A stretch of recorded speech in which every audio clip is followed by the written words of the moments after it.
Hey everyone!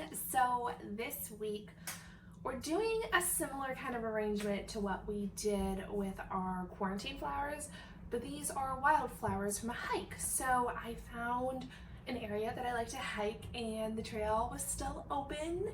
So I went for a nice long hike and I was seeing all these beautiful wildflowers along the path. So on the way back, I just kind of started picking a couple here and there and ended up with a nice handful, and I was like, why not turn this into a big bouquet and show you all how I do that so that you can maybe go for a hike and find some flowers.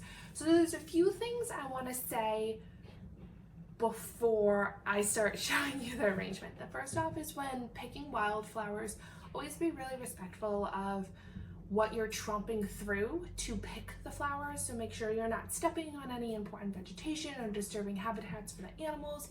Also know your flowers that are growing in the area so that you're not picking any endangered flowers or just kind of messing up the normal habitat that these flowers are a huge part of.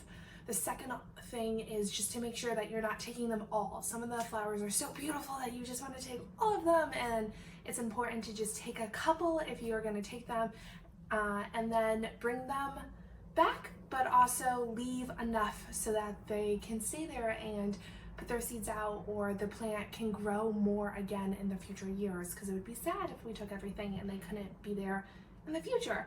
And lastly, just to be really cognizant of how far away you live from the natural habitat of these plants. You don't necessarily want to be taking plants from a couple states away and bringing them into a new state, because that could kill out natural plants that are in that habitat to replace the ones that are really beautiful and unique to that area. So that's not super fun to talk about, but it's really important that we're just taking care of our earth and taking care of all the different habitats that are out there, and making sure that we're not messing up too much of the flora and fauna.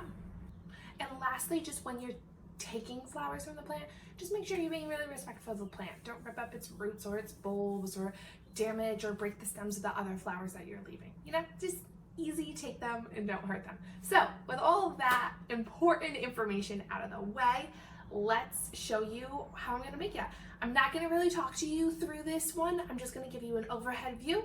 You're going to see what I'm doing, and hopefully it will inspire you to make a beautiful arrangement.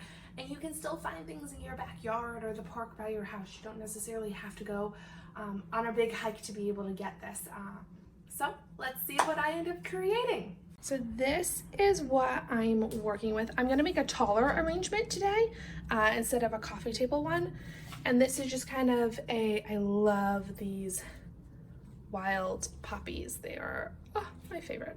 And this hummingbird sage, such an amazing scent, and it does normally have these pink flowers on the top of it.